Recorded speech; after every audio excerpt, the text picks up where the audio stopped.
একটু খেলাধুলার পর কাটাতে চাই। কিন্তু পড়াশোনার জন্য হয় না। হ্যাঁ, মাঠের জন্য পারি না। আমার বাসার আশপাশে কোনো খেলাধুলার জায়গাও নেই। ছাদে যে যাবো, ছাদেরটাও লক করা থাকে দরজা। দৃঢ় উচ্চারণ নগরীতে বাস করা প্রতিটি শিশু কিশোরের কণ্ঠস্বরের প্রতিধ্বনি। আকাশ ছোঁয়া ভবন আর কংক্রিটের দেয়ালে চাপা পড়ছে তাদের স্বপ্নগুলো। শিশু কিশোরদের নিয়ে মহাপরিকল্পনার বুলি শুনে আনন্দে আহ্লাদে তালি দিল, পরবর্তীতে পদক্ষেপ হারিয়ে যাচ্ছে সেই তালির শব্দের মতোই। চার দেয়াল আর কয়েকশো ফুটের মধ্যেই বেড়ে উঠছে আগামী প্রজন্ম। নগরীর প্রতিটি এলাকার চিত্রই এখন এমন। বাসার সাথে ছোট্ট একটু ব্যালকনি জোটে না অনেক বাসাতেই। এমন সৌভাগ্য যাদের, তারা হয়তো আকাশের দিকে তাকিয়ে ভাবে পাখি হওয়াই ভালো ছিল। বন্দি না থেকে মুক্ত আকাশে ওরা তো যেত।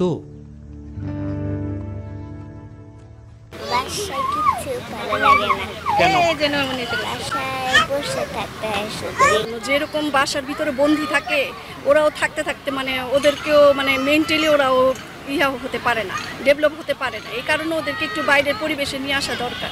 আমার সাইকেলে, স্লিপিং এ, ঘোড়ায় চড়তে মজা লাগে আর দোলনা খেতে মজা লাগে। কনক্রিটের এই নগরীতে বাসাবাড়ির ছাদ ব্যবহারেও এখন সুযোগ খুব একটা নেই।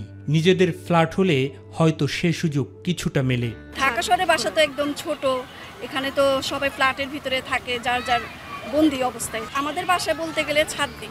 বেশিরভাগ আবাসিক ভবনের ছাদও ব্যবহারের জন্য মুক্ত থাকে না। বাণিজ্যিক চিন্তা থেকে বিধি বহির্ভূতভাবে নির্মাণ করা হচ্ছে একাধিক রুম। আবার কোনো কোনো ভবনের ছাদে করা হচ্ছে হোটেল, রেস্তোরাঁ। ফলে এসব ভবনে বাস করা পরিবারগুলোর শিশুরা বঞ্চিত হচ্ছে ছাদ ব্যবহার থেকে।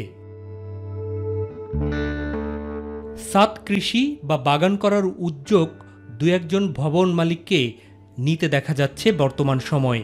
উদ্যোগটি ভালো, কিন্তু সেই অজুহাতে অনেকেই আবার ছাদ ব্যবহার করা থেকে বঞ্চিত করছেন সেই বাড়িতে বসবাস করা পরিবার, বিশেষ করে শিশু কিশোরদের। উচ্চবিত্ত শ্রেণীর সন্তানরা স্কুলে যাওয়ার পথটুকুও বন্দি থাকে ব্যক্তিগত গাড়ির মধ্যে। স্বচ্ছ গাড়িতে বসে ধুলা ময়লা জমা উইন্ডোর গ্লাস দিয়ে অস্বচ্ছভাবে দেখে দেখে বড় হচ্ছে প্রিয় নগরীটাকে। তাই কখনোই আর তাদের ভাবনায় স্বচ্ছ হয় না দেশ। অন্যদিকে মধ্যবিত্ত শ্রেণীর সন্তানদের যাতায়াতের ভরসা স্কুল ভ্যানের এমন বন্দিচিত্র নতুন কিছু নয়। নানাবিধ কারণেই বই খাতা নিয়ে মুক্ত আকাশের নিচে খোলা রাস্তা দিয়ে হেঁটে হেঁটে স্কুলে যাওয়ারও নেই সুযোগ এই নগরীতে। স্কুলের ভিতরের চিত্র আরও কষ্টের। শিক্ষা প্রতিষ্ঠান প্রিয় প্রাঙ্গণ হওয়ার কথা থাকলেও তা নয়। নগরীর অধিকাংশ শিক্ষা প্রতিষ্ঠানেরই নেই খেলার মাঠ কিংবা শিশুদের খেলাধুলার জায়গাটুকুও। ফলে সেখানেও বন্দি আগামী প্রজন্ম। কোনটা বেশি, স্কুল বেশি ভালো লাগে না মাঠ বেশি ভালো লাগে খেলাটা? আবার যেসব স্কুলের মাঠ আছে সেখানে খেলাধুলাতেও বিধিনিষেধ। নির্দিষ্ট সময়ে মূল গেট খোলা হয় এবং বন্ধও করা হয় নির্দিষ্ট সময়ে। স্কুল সময়ের মধ্যে খেলাধুলার সুযোগ নেই সেই মাঠগুলোতে।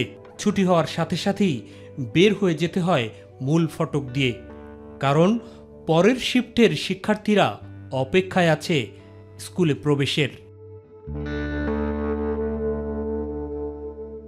আর হাতে গোনা দু একটি এলাকাতে থাকলেও আবাসিক এলাকার বেশিরভাগের ভিতরেই নেই কোনো ধরনের খেলার মাঠ কিংবা শিশুদের বিনোদনের জায়গা।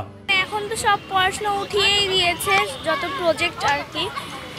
একটা দিন প্রজেক্ট করলাম, আবার পরশু দিন আরেকটা প্রজেক্ট, এমন চলছে গ্রুপ ওয়ার্ক। বিকেলে বাসায় থাকি। তোমার বাসার পাশে মাঠ আছে? বাসার পাশে না, বাসার পাশে না। আপনার এলাকায় যেখানে থাকেন ওখানে কি খেলার মাঠ বা? ওখানে খেলার মাঠ আছে, বাট ওখানে ছোট বেবিদের খেলা করানোর জায়গা নেই। রাজধানীর বেশিরভাগ আবাসিক এলাকাতেই কিন্তু নেই খেলার মাঠ কিংবা শিশুদের বিনোদনের জায়গা। দু একটি স্থানে শিশু পার্ক রয়েছে। সেগুলোর কি অবস্থা, তার দু একটি থেকে চলুন ঘুরে আসি। রমনা পার্ক এই জায়গাটি রাজধানীর ফুসফুস খ্যাত। প্রাতভ্রমণ থেকে শুরু হয় আনাগোনা। দিনব্যাপী দূর দূরান্ত থেকে পরিবার সমেত আসেন নানান পেশার মানুষ। সরকারি একটি কর্তৃপক্ষের তত্ত্বাবধানে থাকা এই জায়গাটির প্রবেশে নেই কোনো ফি। শিশুদের জন্য রমনা পার্কের এক পাশে রয়েছে এই জায়গাটুকু। খেলাধুলার বিভিন্ন রাইডসও বসানো রয়েছে।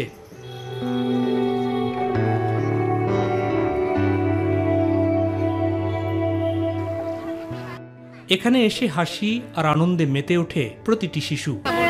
এখানে যেতে অনেক ভালো প্রতিদিন আসে না, ওই খেলনাটাই ভালো লাগে, চাখানে যেতে ভালো লাগে, যেন এটা ওদের স্বর্গরাজ্য। এখানে সবাই সবার সাথে মিশে আমার খুব ভালো লাগে এই জায়গাটা। এখানতে সবগুলো ভালো লেগেছে আমার কাছে। কোন বাসায় ভালো লাগে না এখানে ভালো লাগে, কোনটা? এখানে ফ্লাই করি, উড়া করি, সুই করি, এরপরে আমি দোলনা খেলি, আমি উঠি উপরে। অনেক অভিভাবকই অফিস কিংবা কাজ শেষ করে গোধূলি লগ্নে আসেন শিশুদের নিয়ে। আসতে চাই, একদিন নিয়ে আসে, কোন পিস থাকে। বাচ্চাদের জন্য তো মানে কাছ পিছে পার্ক থাকলে, এরকম সুন্দর পার্ক থাকলে ভালোই হয়। বাচ্চাদের পরিবেশটা একটু ভিন্ন ধরনের পরিবেশ চায়, যার কারণে আমরা এখানে আসি, প্রায় আসি। তো বাচ্চা খুব এনজয় করে। নগরীতে শিশু বান্ধব পরিবেশ না থাকা নিয়ে উদ্বিগ্ন এসব অভিভাবকরা। এই জিনিসগুলো আসলে প্রত্যেকটা এলাকায় এবং প্রত্যেকটা জায়গাতেই আমার মনে হয় করা উচিত। রমনার পাশে ঐতিহাসিক সোহরাওয়ার্দী উদ্যানে আমাদের চোখ। একসময় শিশু পার্ক বলতে শাহবাগের এই পার্কটি ছিল অতি পরিচিত, কলকাকলিতে মুখরিত থাকত সবসময়, কিন্তু এখন এটি মৃত। পার্কটি বন্ধ রয়েছে তা না জানার কারণে অনেকেই এখনও শিশুদের নিয়ে আসেন, মাঝে মাঝে ফিরে যান কষ্ট নিয়ে। এখানে সব তো খেলাধুলা মাঠ নেই বলেই তো চলে। বাচ্চাদের জন্য এগুলো আসলে মেরামত করা দরকার। নানান জটিলতায় প্রায় অর্ধযুগ বন্ধ এই পার্কটি। কবে দেখবে আলোর মুখ, কিংবা আদৌ দেখবে কিনা তা নিয়েও রয়েছে প্রশ্ন। সংশ্লিষ্টদের পক্ষ থেকে কেবল আশ্বাসই ভরসা। আমাদের গন্তব্য এবার কলাবাগান। শহীদ শেখ রাসেল শিশু পার্ক ছোট্ট পরিসরে ধানমন্ডি লেক সংলগ্ন কলাবাগানের মূল সড়কের পাশে গড়ে তোলা হয়েছে এই পার্কটি। সিটি কর্পোরেশনের অর্থাৎ সরকারি অর্থায়নে গড়ে তোলা হলেও এই পার্কটি ইজারা দেয়া, তাই প্রবেশ করতে দিতে হয় ফি। পার্শ্ববর্তী বিভিন্ন এলাকার শিশু কিশোরদের জন্য বিনোদনের ভরসা এই পার্কটি। এই পার্কটিতে নিজেদের অর্থায়নেই বিভিন্ন রাইড স্থাপন করেছে ইজারাদার কর্তৃপক্ষ। প্রতিটির জন্য রয়েছে আলাদা ফি। তবে তথ্য বলছে পার্কটি নির্মাণের সময় বেশ কিছু খেলনাও স্থাপন করে দেয়া হয়েছিল, সেগুলোর অস্তিত্ব দেখা গেল, তবে অক্ষত নেই একটিও। ক্যামেরার চোখে স্পষ্ট হয় প্রতিটি ফ্রি খেলনার এমন চিত্র। বুঝতে আর বাকি রইল না কেন এমন অবস্থা। দর্শনার্থীদের মধ্যেও এ নিয়ে রয়েছে প্রশ্ন। এক একটা রাইড টাকা বেশি। ঢাকা শহরে তেমন কোনো পার্ক নেই কাছে, তাই আমরা এখানে এসেছি। তো তখন ওই যে ওখানে দোলনা ছিল, তারপরে এখানে আরো ফ্রি রাইড ছিল, এগুলো তো সব এখন আর নেই। এ নিয়ে কথা হয় দেখভালের দায়িত্বে থাকা ইজারাদার কর্তৃপক্ষের লোকের সাথে। রাইডগুলো হচ্ছে যিনি ইজারাদার সেই করে নিয়েছে। ফ্রি রাইডগুলোর ভিতরে হচ্ছে একটা দোলনা আছে, আর হচ্ছে সিটি কর্পোরেশন যেগুলো লাগাই দিচ্ছে সেগুলো হচ্ছে সিটি কর্পোরেশনের দায়িত্ব, এটা হচ্ছে ঠিক করে দেওয়াটা। অনতি দূরে শ্যামলীর শিশু মেলাতেও রয়েছে শিশুদের খেলাধুলা এবং বিনোদনের ব্যবস্থা। তবে ছোট্ট পরিসরের এই পার্কটিতে প্রবেশ ফি এবং খেলাধুলার জন্য ফি দিয়ে সন্তানদের নিয়ে সচরাচর সেখানে যাওয়া হয় না মধ্যবিত্ত শ্রেণীর। একটি অন্তর্ভুক্তিমূলক সমাজের জন্য, একটি ইনক্লুসিভ সোসাইটির জন্য, সেটি হলো যে এমন কিছু ব্যবস্থাতেই থাকতে হবে, এমন কিছু ব্যবস্থা রাখতে হবে, এমন কিছু পরিবেশ এবং এমন কিছু এভিনিউ রাখতে হবে, তৈরি করতে হবে, যেখানে সমাজের সকল শ্রেণী পেশার মানুষের সন্তানরা সেখানে যেন যেতে পারে। পার্শ্ববর্তী শেরেবাংলা নগর এলাকার মধ্যে বিনোদনের কয়েকটি পার্ক এবং জাদুঘর থাকলেও খরচ একেবারে কম নয়। ফলে কোনো বিশেষ উপলক্ষ কিংবা উৎসবের সময় ছাড়া মধ্যবিত্ত শ্রেণী তাদের সন্তানদের নিয়ে যেতে চায় না সেই স্থানগুলোতে। যে চার দেয়ালে থাকলে মোবাইলের ভিতরে থাকতে হয়, সেক্ষেত্রে যদি একটু প্লে জোন হয়, খোলামেলা পরিবেশ ঠিক এরকম, তাহলে বাচ্চাদের জন্য অনেক ভালো হয়।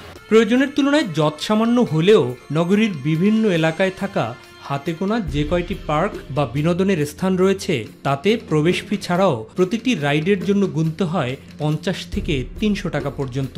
সবগুলো রাইডে চড়তে হলে 3 থেকে 5,000 টাকা গুনতে হবে একজন সন্তানের জন্যে। ফলে সন্তানদের একাধিক রাইডে ওঠার বায়না মেটাতে না পারার কষ্ট থাকে নিম্ন এবং মধ্যবিত্ত অভিভাবকের মনে।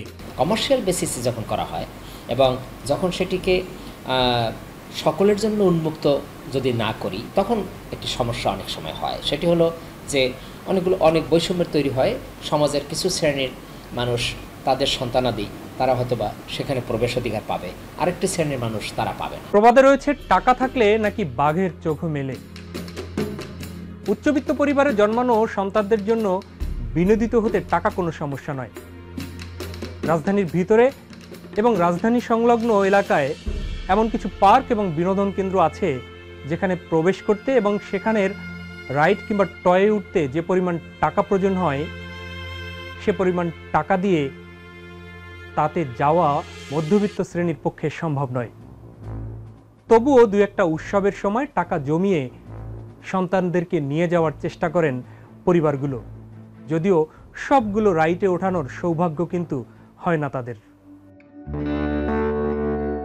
রাজধানীর সংলগ্ন এলাকা এবং নগরীর মধ্যে স্বনামধন্য দুটি বিপণীতে শিশুদের ছাড়াও বড়দের জন্য রয়েছে খেলাধুলা এবং বিনোদনের ব্যবস্থা। অনেকগুলো রাইড থাকলেও প্রবেশ ফি এবং রাইড ফি মধ্যবিত্তদের নাগালের বাইরে, ফলে বিনোদিত হওয়ার সুযোগ হয় না তাদের পরিবারের সন্তানদের। এটা এক্সপেন্সিভ, তাই জন্য গরিবদের জন্য ওরকম মধ্যবিত্তের জন্য একটু কষ্ট হয়ে যায়। আর ঢাকার বেশিরভাগ জায়গাগুলো এক্সপেন্সিভ।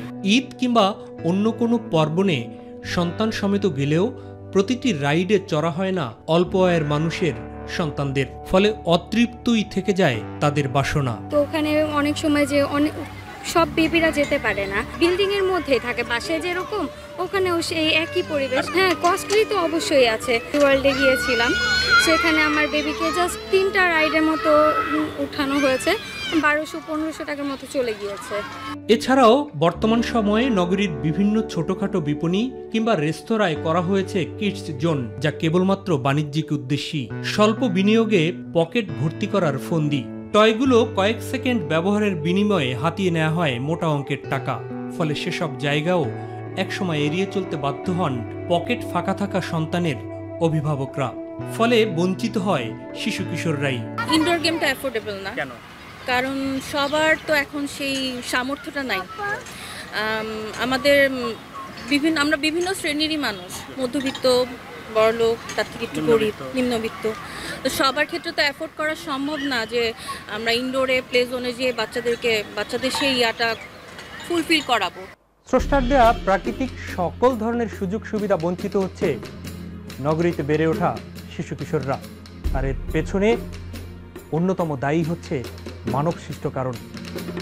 ঘরে, বাইরে, এমনকি শিক্ষা প্রতিষ্ঠানেও সঠিকভাবে শারীরিক এবং মানসিক বিকাশের নেই সুযোগ, ফলে যা হবার তাই হচ্ছে।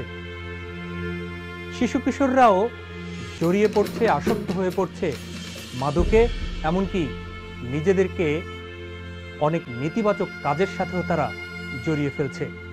প্রভাব পড়ছে পরিবার, সমাজ, এমনকি রাষ্ট্রীয় জীবনেও। প্রিয় দর্শক, আজ যেতে হবে, ফিরবো আগামী পর্বে নতুন কোনো বিষয় নিয়ে। তবে যাবার আগে বরাবরের মতো একটা কথা আবারও মনে করে দিচ্ছি, এই সমাজে কিন্তু খারাপ লোকের চেয়ে ভালো লোকের সংখ্যাই বেশি, যারা নিজেদের আড়াল করে রেখেছেন চাপা কোনো অভিমানে। কিন্তু মনে রাখবেন, সমাজের বিচ্যুতি দেখে আপনি মুখ ফিরিয়ে রাখলেন তো কল্যাণমূলক রাষ্ট্র কেবল স্বপ্নেই থেকে যাবে। এজন্য সব ভালো মানুষগুলো একসাথে হয়ে অন্যায়ের বিরুদ্ধে প্রতিরোধ গড়ে তুলুন। বিশ্বাস করি সঙ্গে পাবেন প্রশাসনের অনেক নিষ্ঠাবান আর দেশপ্রেমিক কর্তা ব্যক্তিদের, আর সব সময় সাথে থাকবে মাই টিভির আমাদের চোখ টিম। অপরাধ, অনিয়ম, দুর্নীতি আর জনস্বার্থ সংশ্লিষ্ট যে কোনো বিষয় জানাতে লিখুন প্রযোজক আমাদের চোখ, মাই টিভি ভবন, 150/3, 155 হাতিরঝিল, ঢাকা। এই ঠিকানায়। ভালো থাকবেন, সুস্থ থাকবেন, আর অবশ্যই আগামী প্রজন্মের জন্য হ্যাঁ বলুন। আল্লাহ হাফেজ।